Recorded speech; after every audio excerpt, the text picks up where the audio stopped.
The wilds of hell. We have one mention of this within the law of the followers of the left-handed path. Hunters for the court of the seven-headed serpent. We are told they profane themselves before ancient beings, follow ancient ley lines to sites of forgotten power, and for this video, they wear the skin of oracle beasts that wander the plains of hell in herds, and these skins watch for their new masters even after death. So the wilds of hell, fauna, and animals, what could they be?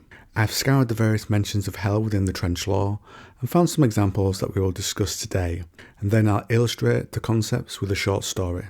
So welcome back to the trenches, and let's begin. With the references we have, it feels like trench lore is an amalgamation of all faiths in hell. There is mention of ever-expanding borders, but what could stalk those primordial stretches in hell? Of Jahannam it's mentioned in the lore in relation to the Sultanate. There's a plant called the Zakum tree. This cursed tree produces fruits given to the condemned that live there, and it burns their stomachs, so they're roasted from the inside. In trench, this could be a dark inversion of the tree of knowledge in Eden, and the burning fruits of the tree will produce great levels of goetic magic. Another dari is a dry desert plant that's full of thorns, and as well as being painful to eat, they also won't relieve your hunger or your thirst. The circles of hell are mentioned in trench lore, and in the real world in Dante's Inferno. What can that source give us? A she-wolf, as some part demon, part wolf running in packs through the wilds, and minotaurs and centaurs, or centaurs, I believe is the correct pronunciation. One half man, half bull, the other half man, half horse. On the surface, imagine centaurs with demonic faces, perhaps more animal than human, roaming the wilds of hell in tribal groups, maybe like the left-handed path, doing their own thing, and fierce, bulky, wild minotaurs, screaming and waving weapons as the hell gate in the north opens. And finally, Wood of the Suicides. This is the darkest and probably my favourite. This was in the seventh circle of hell, an organic forest of souls. Harpies torment these souls by breaking parts of the trees. These souls become trees that are twisted and gnarled. Each tree was styled after the sins that person had done when they had self-terminated. The tree that was made from that doesn't look like any other. One, for example, had a vine wrapped around her neck, as that was how she took her life. The 5 great rivers of hell are mentioned in Greek myth, and they're also mentioned in the trench lore. In Greek myth, Tartarus was both a place like hell and a being in Greek myth, and it gives us Cerberus, a 3 or more headed dog that guards the gates of the underworld.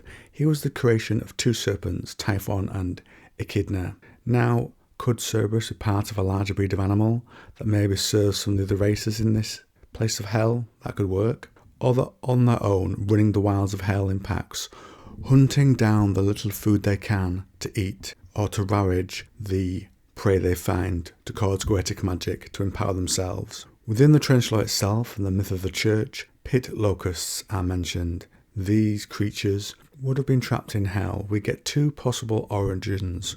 One says they were sealed behind the bronze gates for aeons beyond measure, and in the Bible they're referred to in Revelations. It said they emerged from a bottomless pit. Now we've established what could be added to the lore in terms of the wilds. Let's fit some of those ideas together to get a sense of how they might work within the wilds. Everything outside of the lore for the left-handed path is either real world myth or my speculation to hold this tale together narratively. So let's get into that story. The hunters of the left-handed path moved both swiftly and silently through the undergrowth, stalking a herd of oracle beasts. The youngest of them was the last, moving as the others did, copying their gait. He had no oracle beast pelt, he had not yet earned it. They were hidden from the creature's view via a thick meshing together of tree branches, and their own pelts hid the group from the herd's foresight. The forest was organic, the bark was rough, but had a skin-like hue. Flesh stretched over the twisted bone beneath. Where the flesh tore, blood would come through.